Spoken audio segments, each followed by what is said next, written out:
Welcome to the Alien Probe Podcast. This week we'll be studying Foo Fighters, UFOs, or advanced weapon.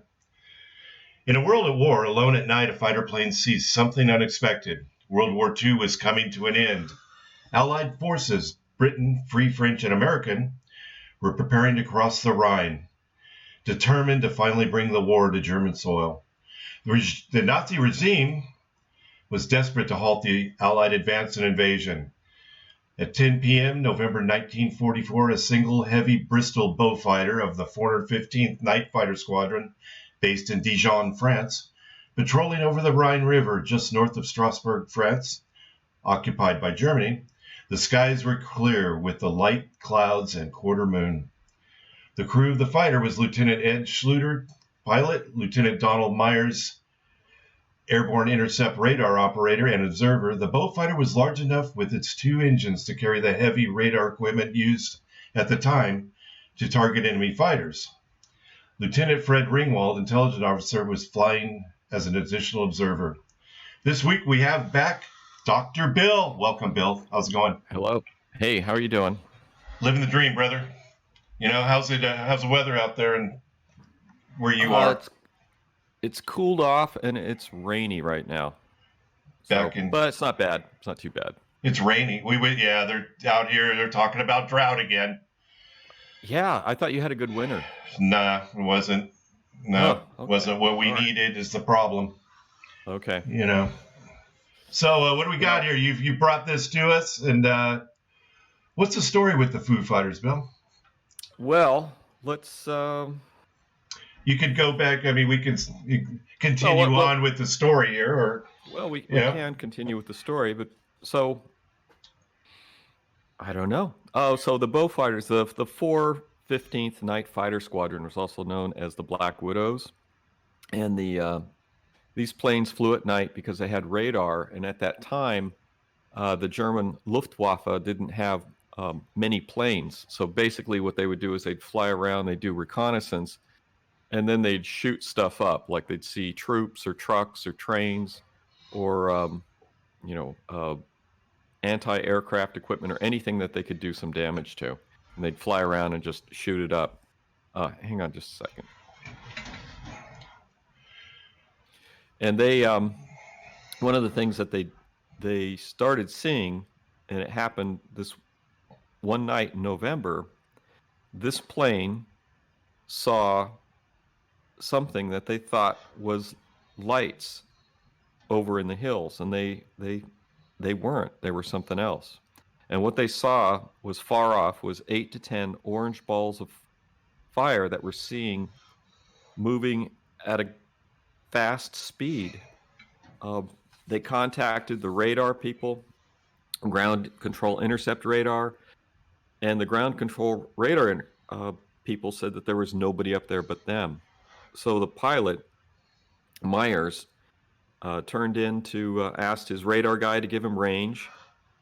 He got no contact, and then the lights disappeared and reappeared again far off a few minutes later. Went into a flat glide and vanished. Wow. So they this stuff was written up in the after the war. I think it was written up in the I'm blanking on the name of it. Written up in the, I want to say the Foreign Legion magazine. It was it's the American one, the American Legion magazine. Yeah. So Schluter and Ringwald decided to keep, Schluter, Myers, and Ringwald didn't even talk about what they had saw.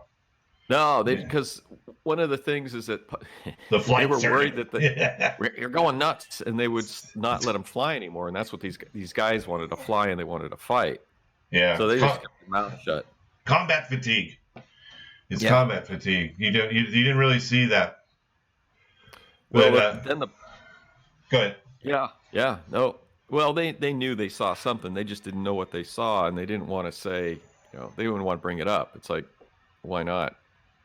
What a great job. You fly around and you blow stuff up. So, it doesn't get any better than that.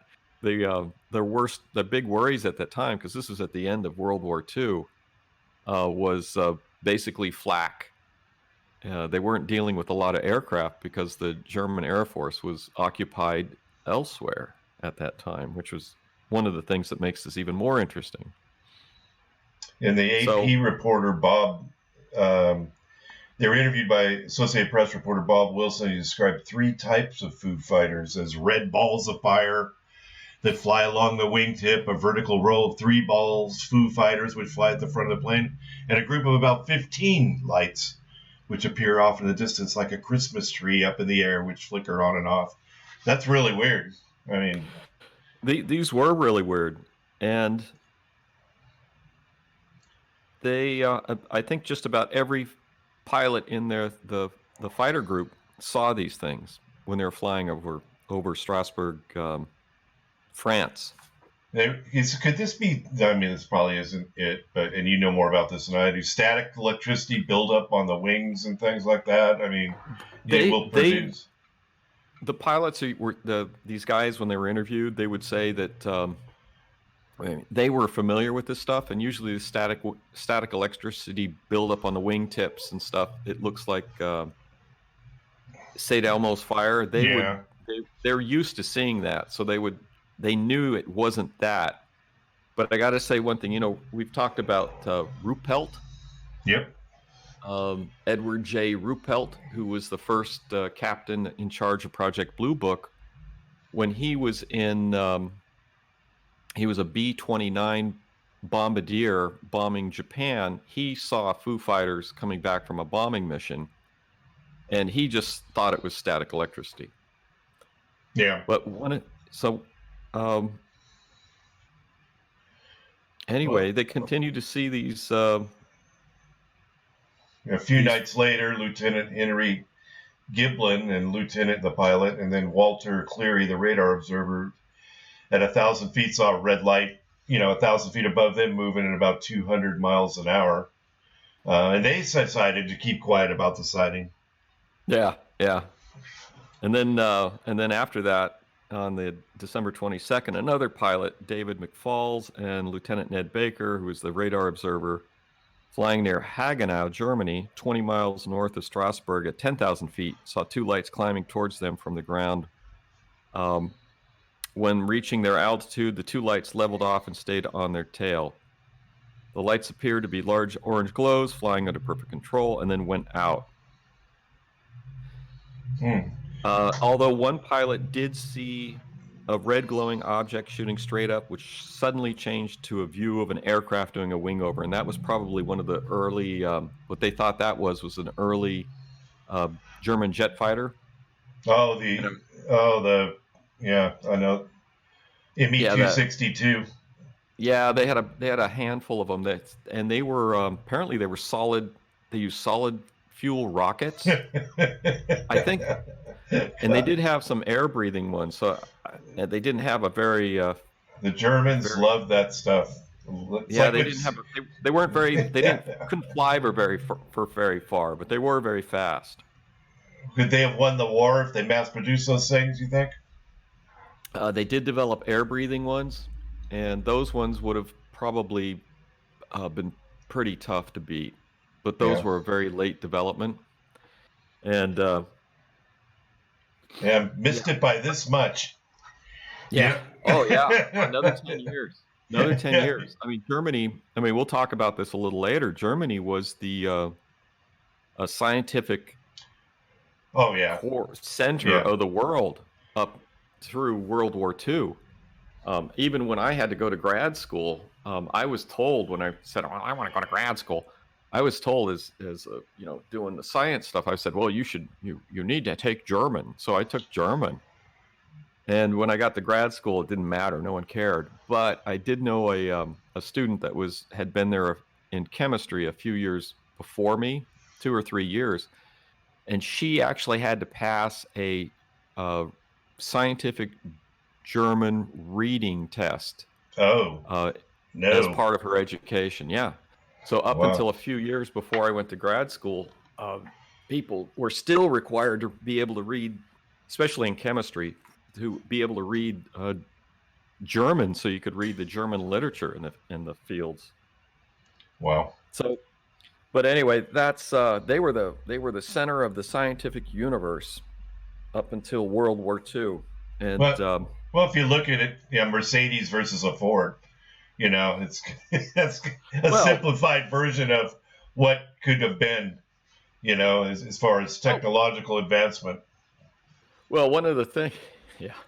Well, one of the things you got to keep in mind, Mercedes was building, I guess, built decent cars, but Ford trucks were used in North African, and the U.S. gave a ton of Ford trucks to the British when they were fighting Rommel in Northern Africa. They Really? loved them. Oh, really? I didn't No, know they that. ran forever. I mean, the Ford trucks were just really durable. So it's just they would break, you could fix them, and you just drove them, and they loved them. So I Yeah. think the U.S. was really good, and same thing with the Sherman tanks. The U.S. was really good at building very rugged and durable vehicles.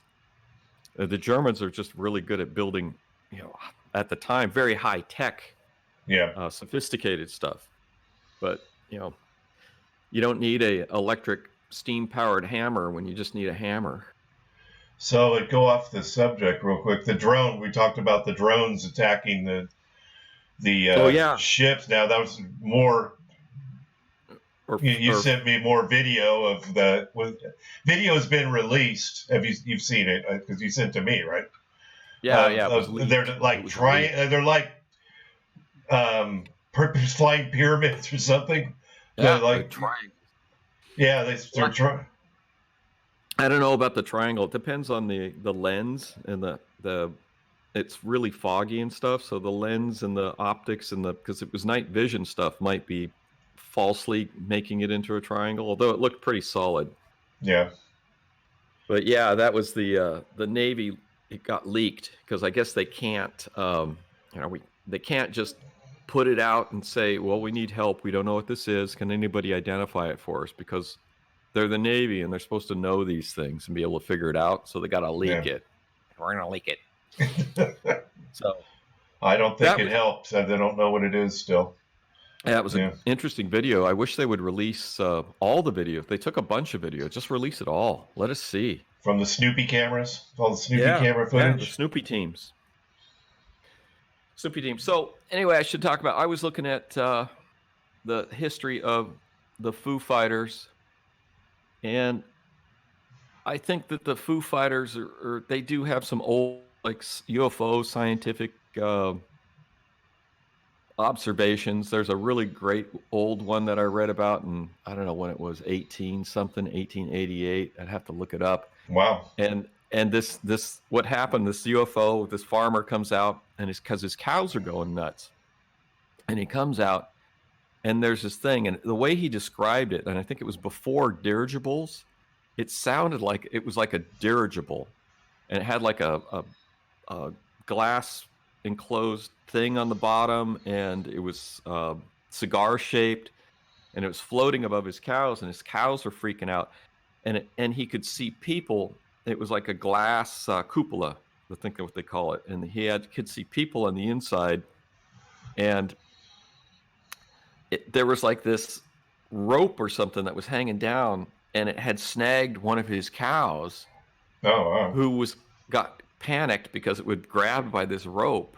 It was like a sticky rope, or it had a noose on the cow or something, and the cow had tangled itself in the barbed wire fence, his barbed wire fence, trying to get away from this.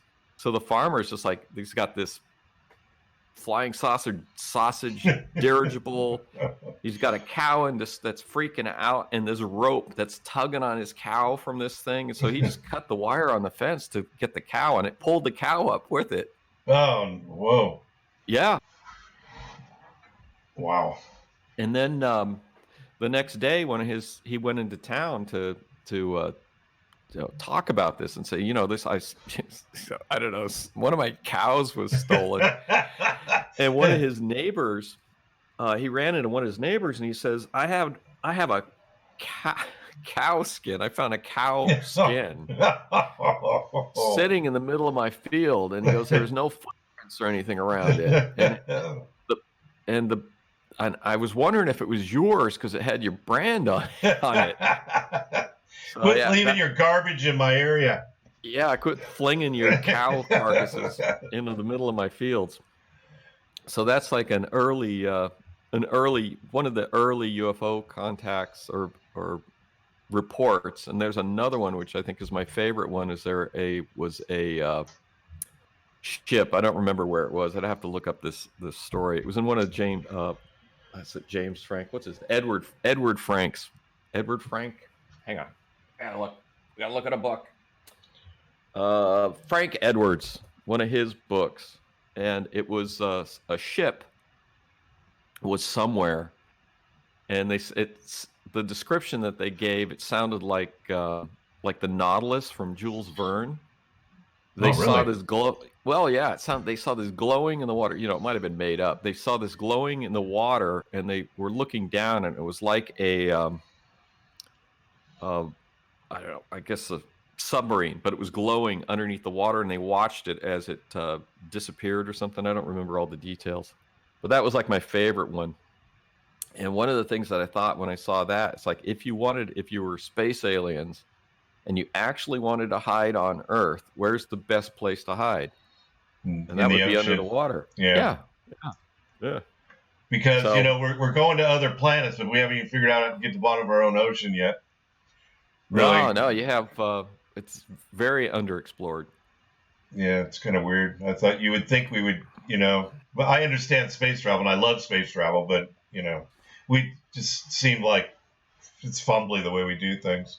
Like we talked about, why haven't we're looking to colonize Mars, but we should like baby step to the moon to get things going, to make sure things work well, and and then use that as a launching point, which would be better because there's less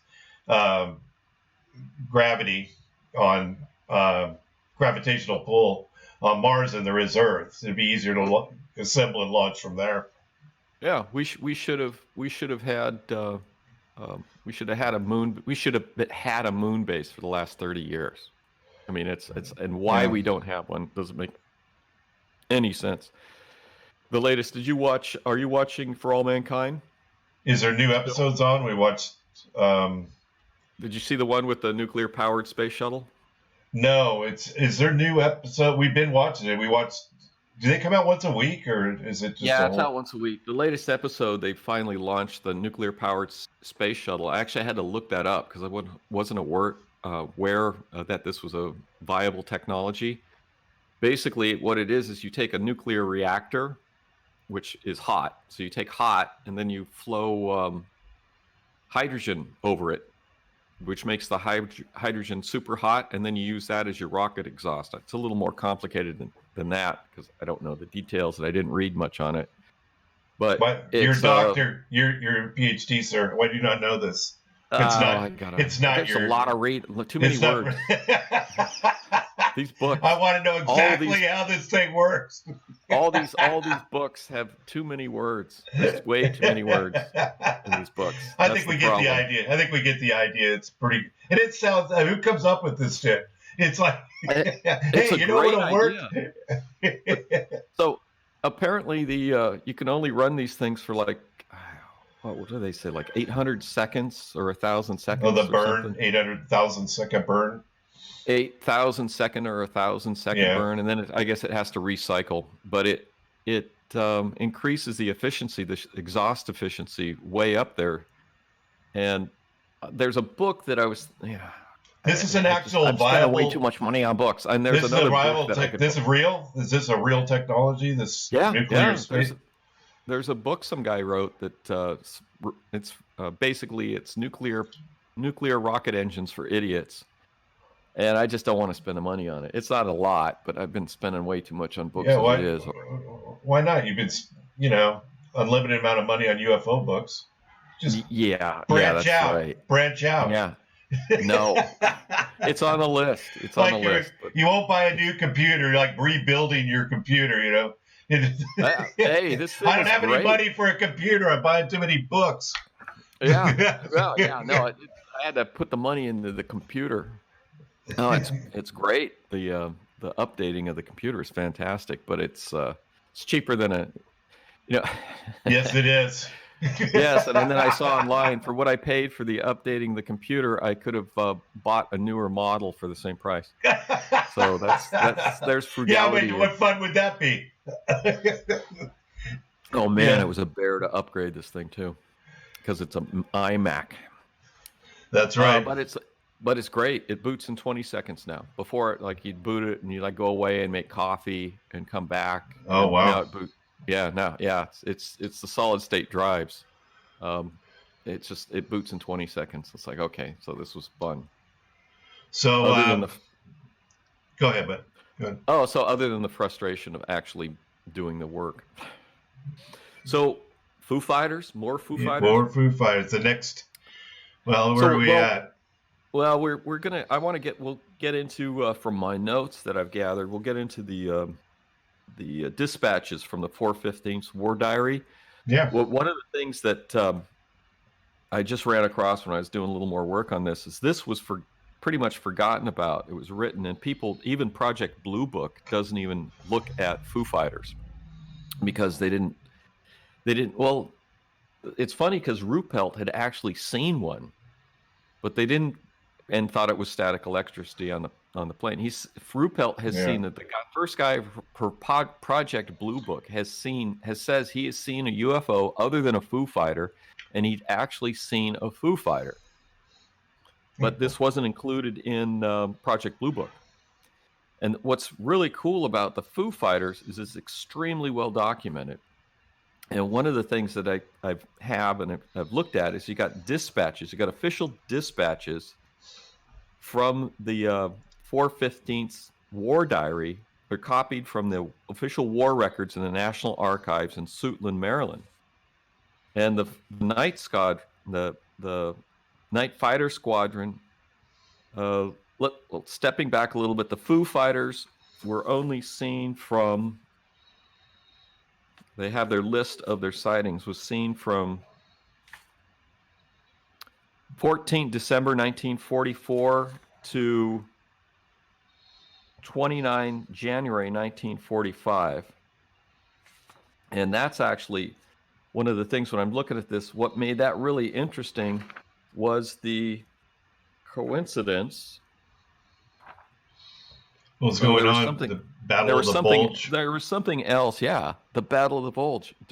During the exact dates when the Foo Fighters were sighted over Strasbourg, Germany, was when the Battle of Bulge was going on, that's a real interesting coincidence. Coincidence? Yeah, observe. Yeah.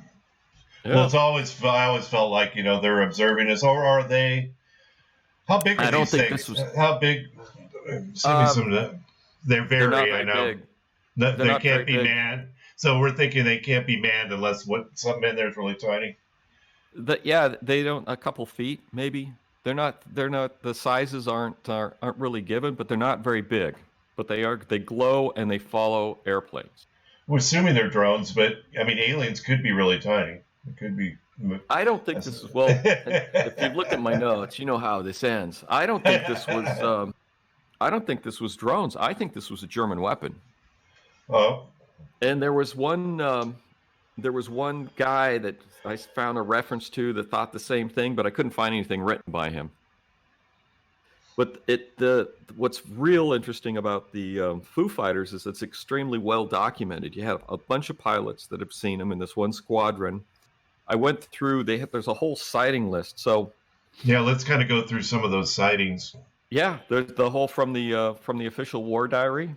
Yeah. So the official war diary, there was a dispatch sent to Commanding General 1st Tactical Air Force from the 415th 9th Fighter Squadron on December 1944, and I've done some excerpts from these dispatches. Yeah. And the dispatch says, "We have encountered a phenomena which we cannot explain. Crews have been followed by lights that blink on and off, changing colors, etc. The lights come very close and fly formation with our planes. It is requested further information be furnished on this subject, such as a similar experience of other night units." The headquarters responded 20th January, so 4 days later. They said there have been no instances reported as above. Before an investigation can be made, it will be necessary to have more complete information. And then on January 30th, 1945, the Night Fighter Squadron replied with a specific list of all the sightings by their pilots. So these were extracts from sortie reports of various pilots who have encountered the night phenomenon are submitted to the Air Command. So you wanna go over some of these? Yeah, let's do that. Yeah, go. Well, Yeah, some of the actual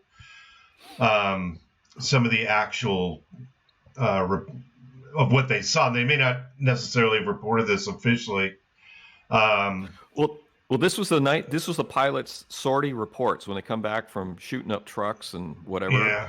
And they'd see these things. This is what they wrote into their reports, their debriefs after their mission flights.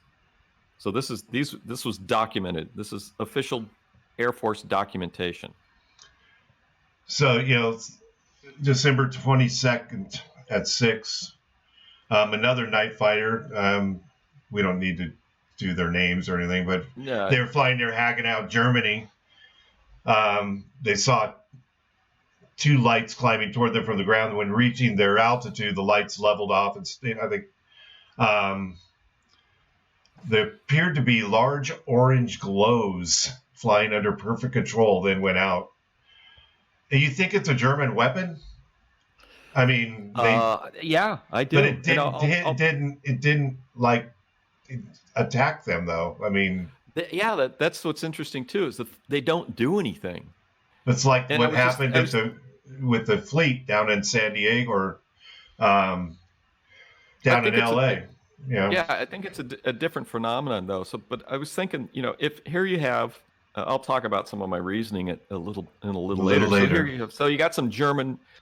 Here you got the center of the universe for science, and so you have some German guy that comes up with a way of producing basically ball lightning, and he builds an apparatus that can shoot out ball lightning.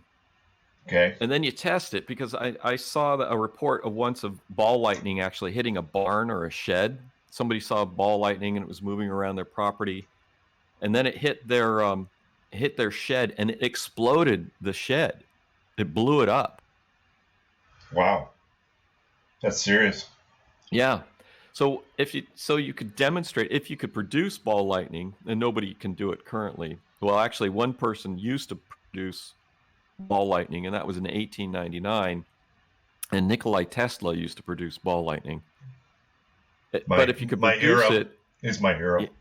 He's everybody's hero. If you could produce it, and you could get it to hit something, it's going to do some damage. So I was just speculating that here's some German scientists figured out a way to do it. You make this nice ball lightning, you let it go, and then he discovers that, well, if we park a plane over there, just on the ground, and you could get your ball lightning to run into it, it's going to damage the plane. Right. But this is during the Battle of the Bulge. Germany is finally facing the end of the war, and the war ended. Germany surrendered May 8th, 1945, and this is happening in December. So the war is going to be over in 5 months. Germany was very desperate and was deploying all its resources to at the Battle of the Bulge, and pulling all the stops out to stop the invasion of Germany. So why not? Okay, we're gonna deploy everything we got. So this guy's got this thing that makes these great balls, lightning, and we can get them to go up in the sky towards airplanes. We haven't really tested it, but let's just deploy the thing and let it go. Right. So that's what I was thinking was happening. And they have the sortie reports. I got 1, 2, 3, 4, 5, 6, 7, 8, 9, 10, 11, 12, 13. I got 14 sortie reports in this dispatch that was sent to headquarters, the tactical headquarters, by Ringwald, who was the intelligence officer on the flight that first spotted Foo Fighters. Right, the one we opened with. Yeah.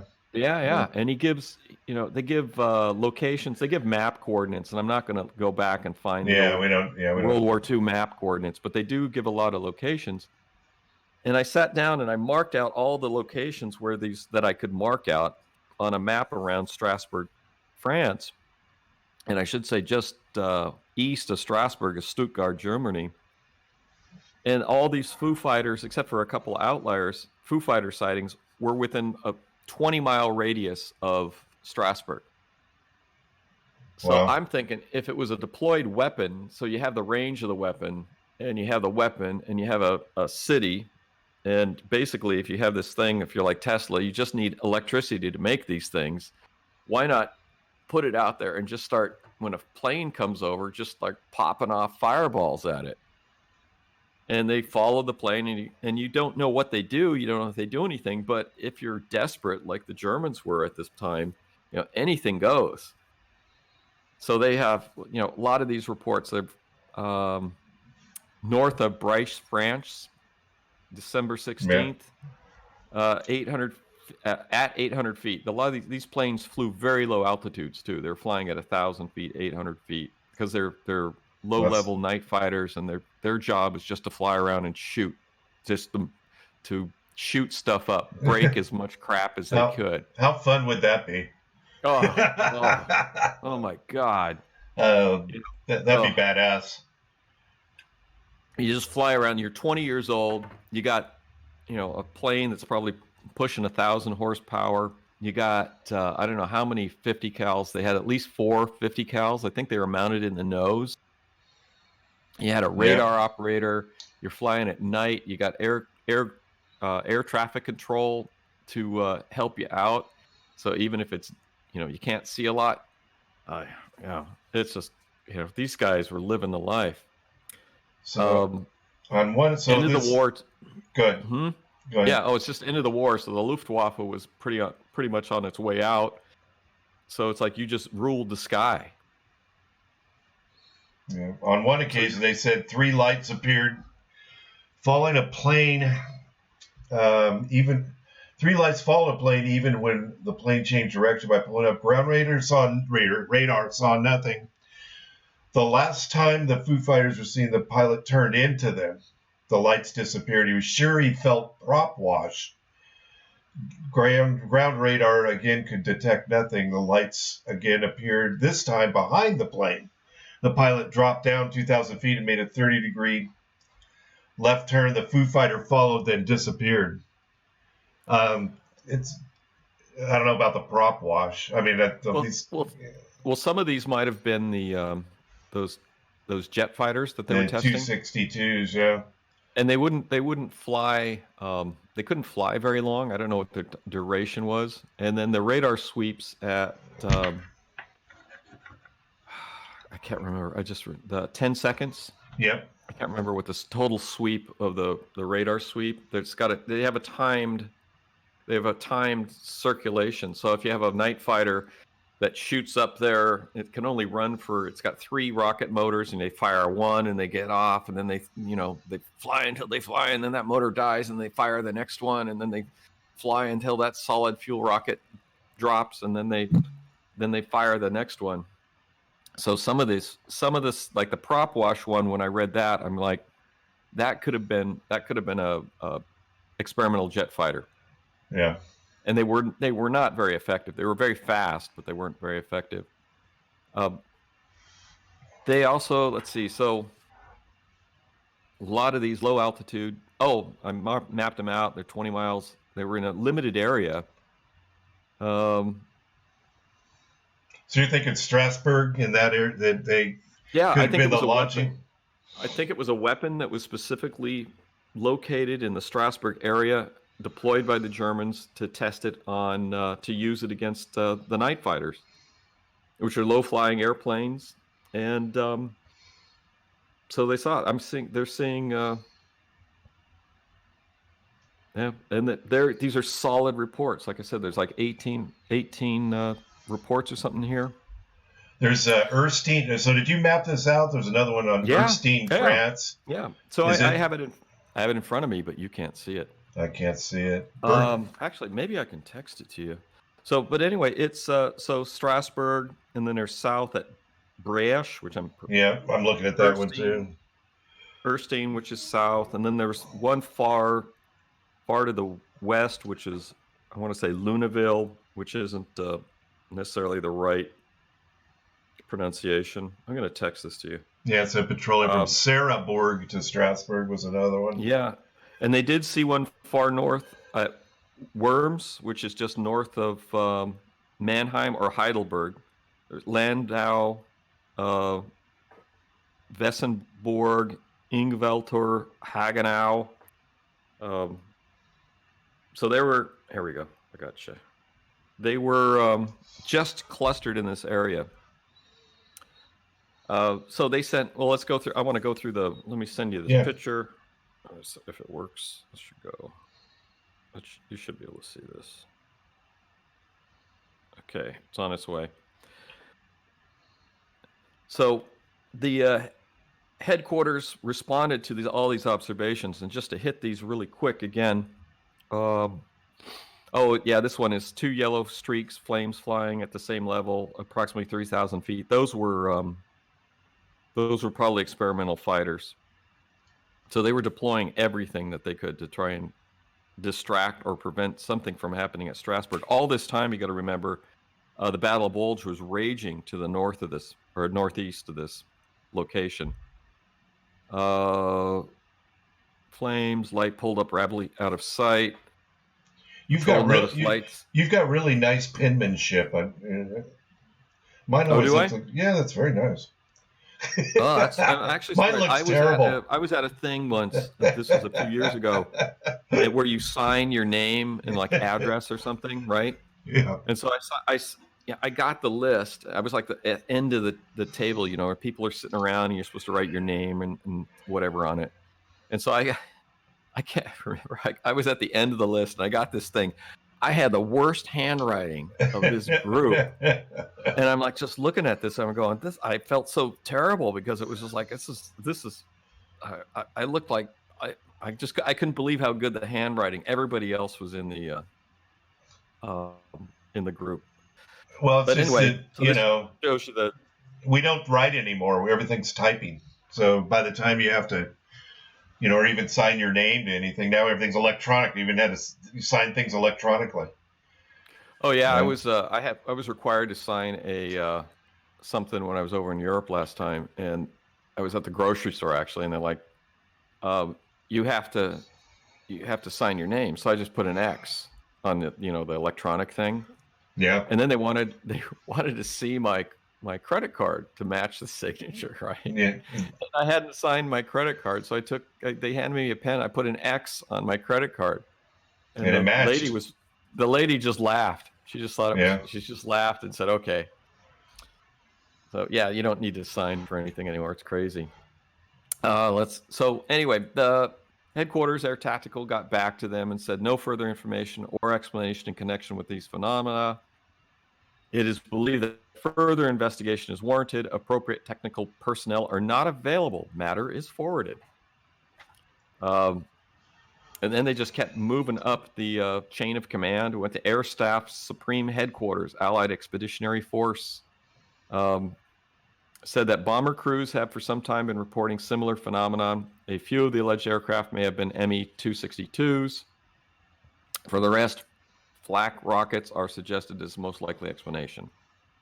The whole affair is still something of a mystery, and the evidence is very sketchy and varied, so that no definite and satisfactory explanation can yet be given. And that was from the Air Staff at Supreme Headquarters, Allied Expeditionary Force. And that was it. So the sightings of the Foo Fighters coincided with the Battle of the Bulge. Yeah. Once the troops moved east of the Rhine, they stopped. Nope, they didn't see Foo Fighters anymore, except in the Pacific and over Japan. And that actually I felt was interesting in itself. So first they were seen as a desperate last-ditch effort over Strasbourg, France. And then Foo Fighters are again seen in Japan, which again, I think it was a weapon that was being deployed as a last-ditch effort. So, and I have a by list the of. Jap. I mean, is it shared technology or something? You're saying between Yeah, yeah. Japan? So on January 2nd, 1945, Japanese radio out of Tokyo claimed the Imperial forces would deploy a robot bomb, giving Japan domination over the Pacific skies. So U.S. histories. Let's see, yeah, U.S. histories, unit histories refer to as many as 40 sightings on just one mission over Japan. And they Oh have wow. January 9th, 1945, Kunming, China, followed flying bombs seen by American planes, followed or paralleled the planes, were easily avoided. Turk Atoll, Japanese base. This was the main Japanese base in the Pacific, which would have been equivalent to Pearl Harbor for the U.S. It was their big military base. Right.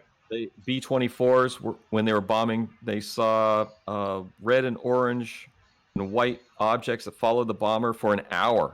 Appeared silver in color in daylight. That's really interesting. No, that is cool. So I don't know Weird. what that is. Followed through all types of evasive maneuvers. Guam radar reported no bogeys. And one of the things that makes me think this might be sort of an artificial ball lightning is there was a report of a plane flying through a cloud, and the ball went around the cloud, and then it met the plane on the other side. Well, clouds have a very or air clouds, have lightning and thunder and all that stuff. The clouds have a high charge, so if it was an electrically charged ball of something that was following the plane, and it was attracted to the particular charges that planes give off, when it hit the cloud, it was masked and it just floated around until it saw the charge again. I mean, it's speculation and it's probably wrong, but it's something. Well, all this is going on, but it doesn't. Is it even hitting? Is it doing any damage to anything, or they're just they see it? No. It's a lot of effort for for the nothing weapon. Well, just think how cool it is, though. It's cool, but so if you're on the ground, and you got this machine that shoots fireballs, and you don't know, they don't have. It's like the Germans and the Japanese had no intelligence on downed planes or anything like that. But you have this device that shoots these fireballs out, and they go up and they follow the planes. It looks like it's working. Yeah, but it doesn't do shit. So it's kind of like if I was commanding this thing, I'd be like, okay, this isn't doing anything. Either develop something that's going to do something, but I need a light show. You don't know. You don't know if it's doing anything or not. So if you take it and you point it at the plane on the ground, the fireball hits the plane. Yeah, the plane. It works. Yeah, it works. Horrible things happen to the plane. So this looks great. So they're shooting it up at the sky at planes, and it's just following the planes. It never can get close to them, probably for whatever reason. They avoid them. They said they're talking about they just kind of fly around. They just fly around them. It's bizarre, but then it follows them, and then it blinks out and then comes back on. It's just bizarre. I don't know. But I wouldn't say that these were. Unless some people speculated that these were like weird atmospheric effects because of all the planes and all the bombings and stuff. But that doesn't make any sense because the night fighters were not bombing. They're just flying around shooting stuff. Right. So yeah, there's reports from fireballs. They said the Foo Fighters were common. They were discussed in the various unit publications around the island of Tinian. Unit histories refer to as many as 40 sightings on just one mission over Japan. Wow. Interviews. On October 9th, 1945. This is the war was over. The war ended in Japan 1945. And they said interviews with German scientists provided no information on the origins of balls of fires. This is from a dispatch that I found. None were aware of any German weapon systems capable of producing such an effect, except rocket-type exhaust. They had, but there's a couple things that I sort of speculated about with this. And that was the ball of this was an interview of German scientists that had been captured after the war, and they based this information. This was air staff intelligence. They had a whole laundry list of scientists and high up, research generals and whatnot. Right. And Air Staff Intelligence A2 recommended active search for the origins of balls of fire be dropped. They may not have had the scientists available that worked on a project like this, because the Russians also were running around snatching German scientists, because German scientists, which were the top at the time, were like the top scientists in the world. So, which is why so many of them came to the U.S. and were forgiven their war crimes. Because their value as scientists was deemed higher than their crimes committed. Like those Project Paperclip was the one that brought, and von Braun. Obviously, he must know. So let's ask von Braun. Well, he's dead now, but I'm certain. Did somebody? Go ahead. Von Braun supposedly worked on. They said he worked on Saucer Project. So. Well, we texted about that. I said if von Braun had worked on the Saucer projects, we would have saucers. Yeah, definitely. Yeah, he would have been able to convince the U.S. government to work on that if he had made any headway with that. Oh, but, yeah. So well, and I got a couple other points. So there was an article published in 1897. So fireballs currently cannot be made with known technologies, but Nikolai Tesla in his lab in where was it? Colorado Springs, did a demonstration for a reporter from Pearson's Magazine, which was published in the U.S. from 1899 to 1939. This is the same magazine that serialized in England the H.G. Wells' War of the Worlds in 1897. And what Tesla did is he was demonstrating all sort of the cool stuff he could do, the light shows and all these other things. You can find the article online. But one of the things he did is he produced little balls of red flame that he held in his hands and pass around over his clothes and on his hair, and he passed it over the reporter's lap, and then he put it in a box. So Nikolai Tesla could make red fireballs like they were seeing in Japan and Germany in the war. Oh, it's interesting. And one of the other things, so in 16th December, nope. So how did the Japanese also have Foo Fighters if it was a technological weapon that the Germans had developed? So in 23rd August 1944, the U-219 sailed from the U-219, U-195, and another sub, which actually sunk before it left. They got hit a mine. Oh. And the U-219, there's a book the guy wrote on the Japanese atomic bomb program, and the guy that wrote that book speculated that the U-219 carried uranium oxide.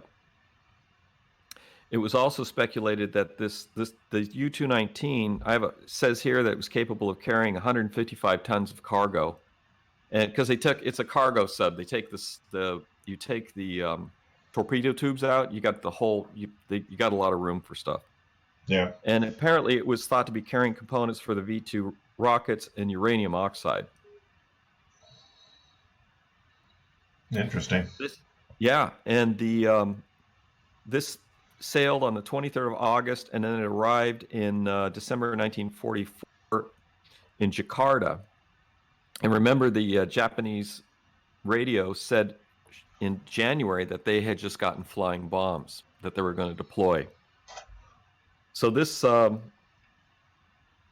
submarine, I think, was equivalent to the U-234, which sailed in from Kristiansand, Norway, to Japan. And it sailed on the 15th April 1944. And the war ended May 8th. So they were at sea for a couple weeks, and then they ended up surrendering in the North Atlantic. And the cargo of the U-234, which I think was probably comparable to the cargo on the U-219 and the U-195, and maybe even the U-180, which was a third sub in this group, which disappeared. They think it struck a mine shortly after it left the Bordeaux, France. The U-234 had 300 tons of cargo, had 3 complete Messerschmitt aircrafts, a Henkel AS-293 glide bomber, extra Junker jet engines, 10 canisters of uranium oxide, 1,200 pounds of uranium oxide, had 1 ton of diplomatic mail, 6,615 pounds of technical material, including drawings of the Me-163 and Me-262 aircraft, plans for building aircraft factories, V-1 and V-2 weapons, naval ships designs, submarine designs, German fire control computers, Lorentz 7H2 bomb sites, Luftwaffe 7D bomb site computers, FUG 2000 Hohenweil airborne radars and bomb fuses, along with military equipment. This is the sub that surrendered. This was also on its way to Japan because they figured Japan, except for the nuclear bomb, Japan would have been at war. We would have been at war for another year or two with Japan. Yeah. It also had a Luftwaffe general. It had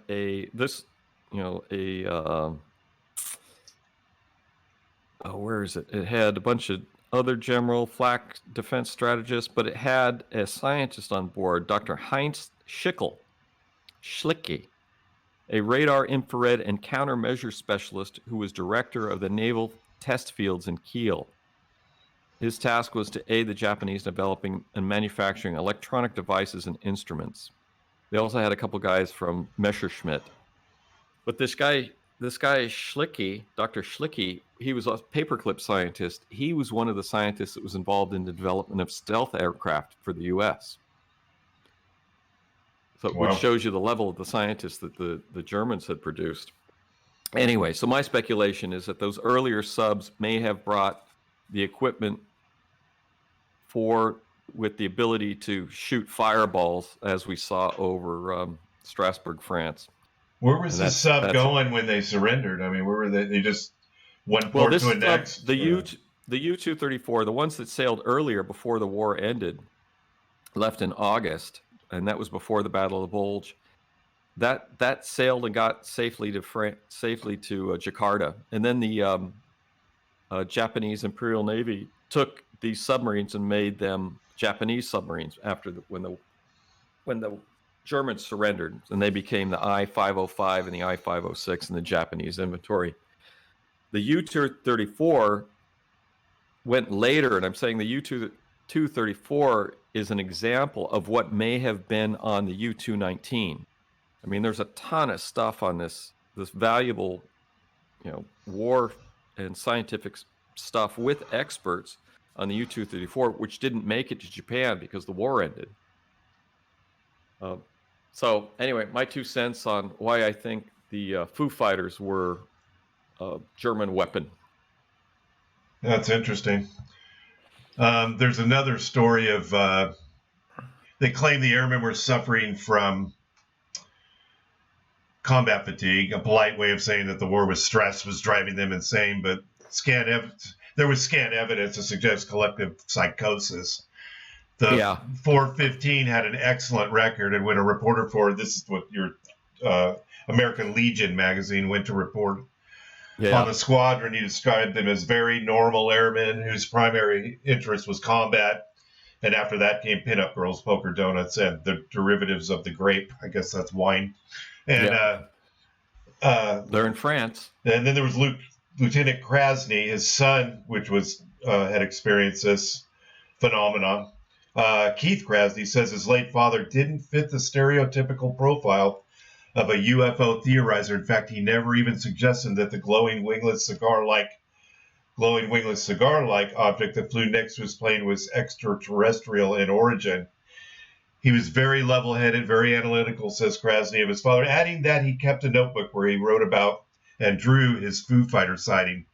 But although he never seemed prone to conspiracy theories, Krasny says his father was open to one. He entertained the idea that it could be a late-breaking German technology, as you suggested. Yeah. He did express the view that there were a lot of things during the war that were kept quiet. Or was it the work of Nazi astrophysicists like you talked about with the Project Paperclip guys? Yeah. Well, I mean, if even if the U.S. had captured the technology for this thing, what are you going to do with it? It's useless. Yeah. You make a fireball, but which is really, it's almost like just like a fireworks display. Tesla was using it as a fun display for reporters in his lab to show off his electrical skills. So anyway, that's it for Foo Fighters. I got a couple things to sort of bring up, and I think I don't know if I texted you this or told you this, but did you know that there's an organization called the American Academy of Arts and Sciences? No. And in 1969, they had a symposium on UFOs that was, I think the moderator was Carl Sagan. Oh, yeah, you did. Yeah, you did send me that. Which And there was a part of it, it was audio. Yeah, but it only had a certain amount.